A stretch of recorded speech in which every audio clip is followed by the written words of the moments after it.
Namaste. We from Sugar and Spice would love to wish you all a very happy Navratri. And on this auspicious occasion, we have two stories lined up just for you, and both of them are about the powerful Devi Ma. Yes, the mother goddess that we celebrate during this 9-day festival of Navratri.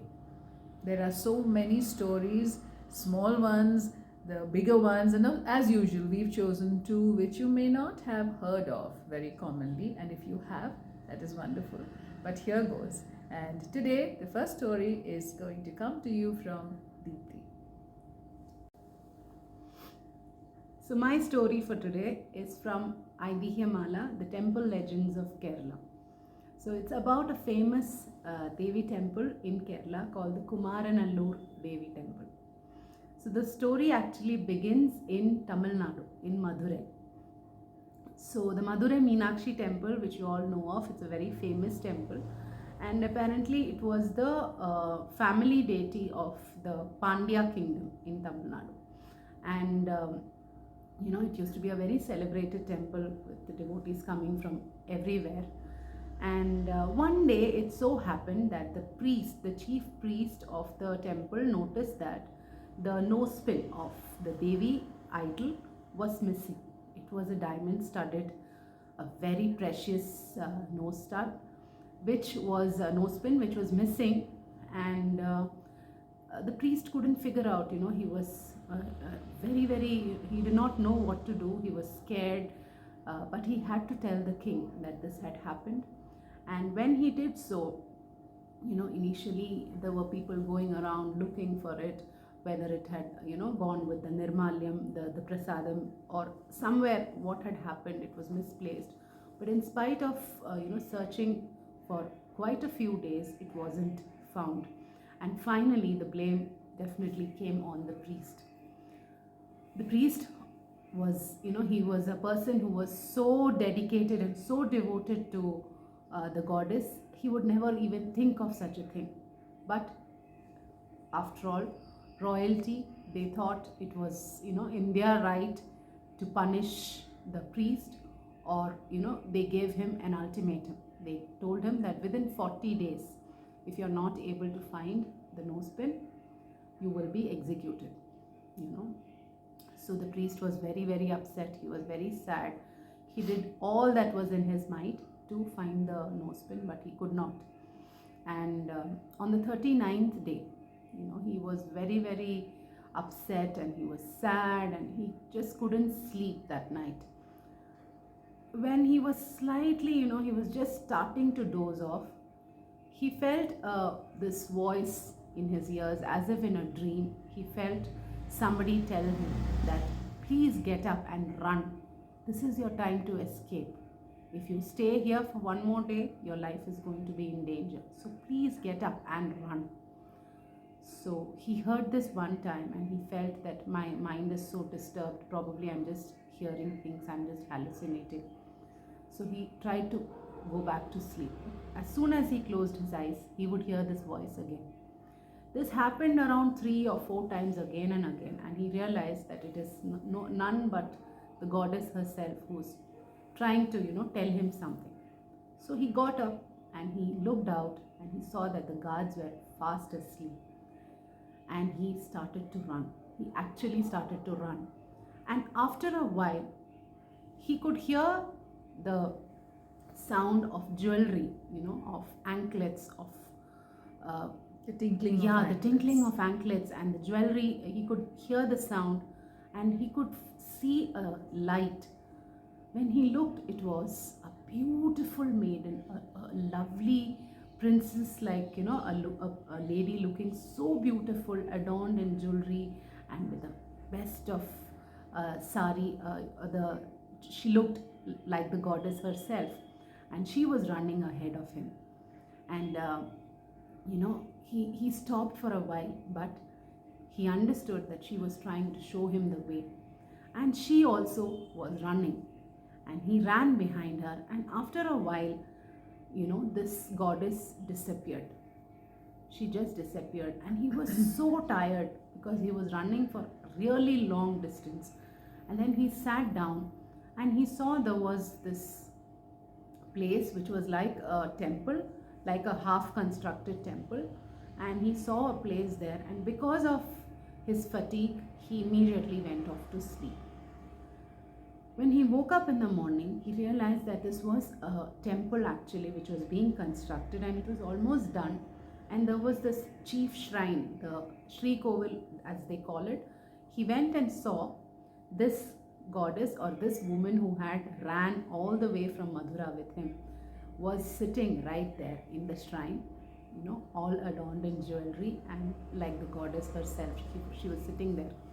And he prayed to her, and he came out and he saw many villagers, many people outside, and he told them all that Madurai Meenakshi has come to your village and she is inside this temple. So the people whom he told this to were mere commoners, and whenever they went and saw, they couldn't see anything. Inside the shrine there was absolutely nothing, and they thought he was a crazy person just imagining things. But the word spread anyway, and it reached the king of the land, Cheraman Perumal. He was actually constructing that temple to for Subramanya. He was planning to have a Subramanya temple there, and this temple which he was talking about was actually meant for a Subramanya idol. And it was soon going to happen, the Abhisheka, or the inauguration of the temple, that was going to happen very soon. And simultaneously he was also constructing another temple in a place nearby called Udayapuram, where he was supposed to construct a Devi temple. The work of that also was progressing simultaneously. So when he heard of this, he came and he asked this man, what are you saying, spreading things that Madurai Meenakshi is inside this temple? So he says, Your Majesty, can't you see inside? Can't you see? She's sitting right there. So he looked inside and he says, I can't see anything. So the priest said, please touch me when you're looking inside. So he touched him and looked inside, and there she was, the beautiful goddess. And he couldn't help but join his hands in prayer. But immediately he was overcome by, some kind of pride. He was the king after all. And he said, okay, now she has decided to come and sit here in her own will. Let her take care of herself. I am not going to do anything further. I am going to build the same Subramanya temple in the place where I was supposed to build the Devi temple. And he took this Subramanya idol and he started going towards the Udayapuram, the other place where the temple was being constructed. They say that on the way, in Kerala, mind you, it started snowing. It started snowing so heavily that the entire, the whole procession who was going towards that side couldn't see a thing. They had gone completely blind because of the fog and the snow. Like a blizzard. Yes. And someone amongst, who was with the king said that, King, you remember the words that we had heard from the priest, that Madurai Meenakshi is willing to, have a shrine there. So I think it could be a message from the goddess herself. Why don't we, listen to that, and why don't we do accordingly? So the king thought for a while and said, all right, if that is the case, if this what we are experiencing right now, if this is the work of the goddess, then if I decide to have a temple, or this entire land which I'm standing in, this entire area, I'm going to give it to the goddess. It's going to belong to her forever. When he said this, the snow started, it completely disappeared, and everybody could see the way was cleared. And then it was proof for him that indeed the goddess had decided to come to his land and make her home there. So this happened, and this place, even now they say this place is called Manyur, or which came from Manyur. Manya means snow in Malayalam. Okay. So this is how the place got its name, Manyur, they say. And then the Subramanya temple was constructed there as decided, and here the entire land, even now to this day, This temple belongs to the Devaswam, the authority which controls all the temples in Kerala, and it belongs to that particular temple, the entire land, even to this day. And this Brahmin who came all the way from Madura, they are still settled in Kerala, and they are called the Madura Nambudiris, it seems, and they have the right. They're the official priests. They are the official priests of that temple. From that day, the generations it has passed and come. And this is the beautiful story, and it's a very, very famous temple in Kerala, and it is called the Kumaranalur Devi temple. So if you all have a chance, please do visit. Even I would love to visit there someday when I heard this lovely story. It's a very beautiful story, and that's one thing about all the stories that we have, stories of our gods and our goddesses. Some of them are so, in fact all of them are so interesting, and every single relic, every single temple, every single structure would have so many stories behind it. Yes, and it's nice to know them. And it's like, as if the deities protect that land. Yes. That's, it's more to it than religion or anything. Yes. It's more like, the goddess or the deity protects that land. Yes. So I hope you all enjoy. And after this, we are going to listen to a very interesting story by Shrija. Yeah, so the stories that I have for you today, I would say they are two small stories, and I'm following the oral tradition that we've always followed in ancient India, where stories were told from one person, from one generation to the other. And it's very strange, but this story that I actually heard from a priest at a temple, and it happened because I saw this picture. A photograph put up there. It was a painting, not a photograph, a painting, where Lord Shiva was on the ground, he was on his back on the ground, and the Devi, in a very angry, the Raudra form, where she is in the kind of warrior form of the Devi, she was standing near him with her foot placed on him. So I found this picture very, very strange, because this was in a remote temple in Kerala. And when I asked the priest, I was very curious about this. I hadn't seen something like this before. And so he told me there is a story, and that is one of the stories I'm going to tell you, because we are talking about the different forms of the Devi. When we speak of Devi, we celebrate her as Durga. Then we have a calmer, the Parvati Devi is a very, very calm goddess. So we have different versions of the goddess, which we relate to different forms of women, of the woman. We all know what we have, the different forms that we have. So this is beautiful. Coming back to my story, the story is a very small one.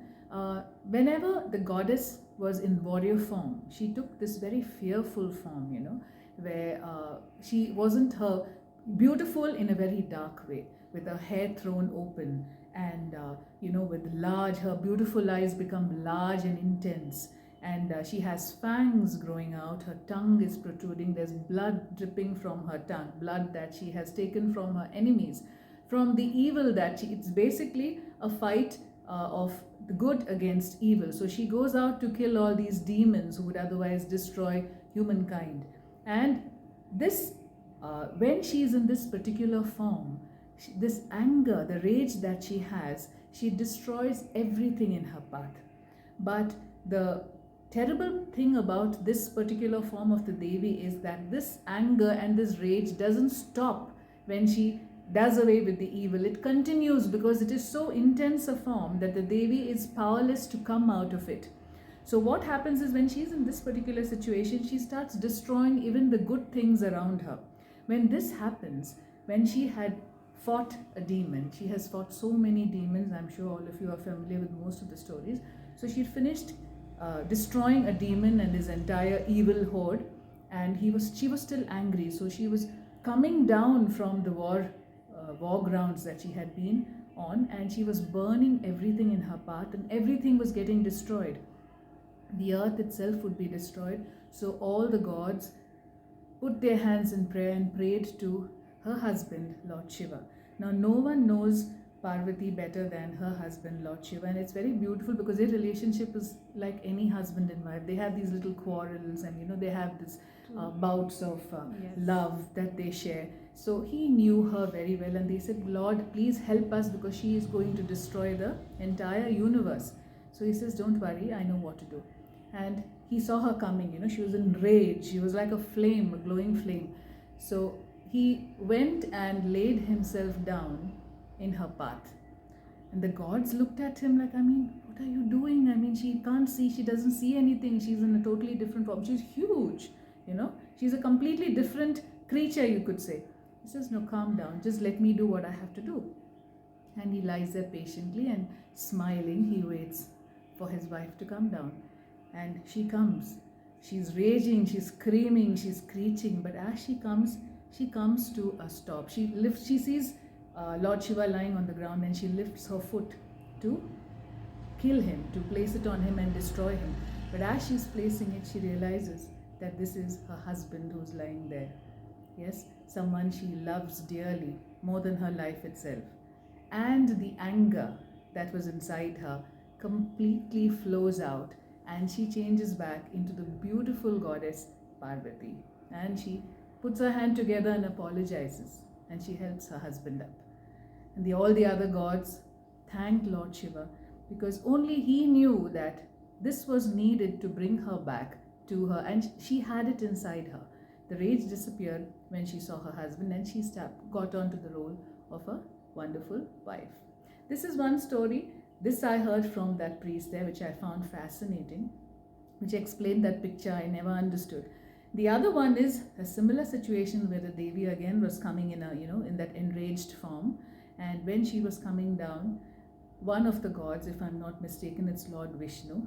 So this is part of the oral tradition, so stories can get mixed up, and I'm following that over here. So I'm not giving you the sources. I'm sure you'll be able to find them yourself. So Vishnu is the one, I think, who decides, or Shiva. Shiva knows her best. He takes a small infant and places it in her way.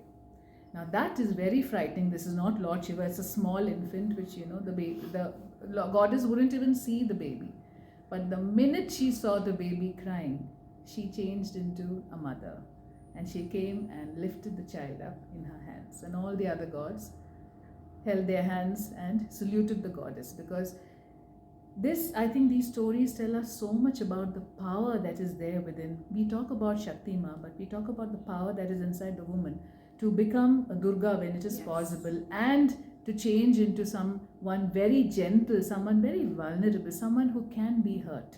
Very true. This is something. So these are the kind of stories of Devi Ma. And I think each and every woman can identify with that. We relate to this so well, because that is exactly what it is. Because sometimes when you are enraged, you are not aware of your own power, of what you can do, and that it is not easy to let go of anger. There are so many levels to these stories. It's just not any story. And these are just two of the, there are hundreds, thousands of stories. And I'm sure if we had more time, we would share them with you. But today, on this auspicious day, we thought we'd share these stories with you. Hope you liked them. We loved narrating them to you. Yes, and we enjoyed, we loved celebrating this beautiful festival with you all as Sugar and Spice. Yes, and more so because we are talking about the power of women here. And I hope you all enjoyed it as much as we did. So happy Navratri once again, and we leave you with this wonderful spirit of power, happiness and love. Yes. Thank you so much. Bye-bye. Love you.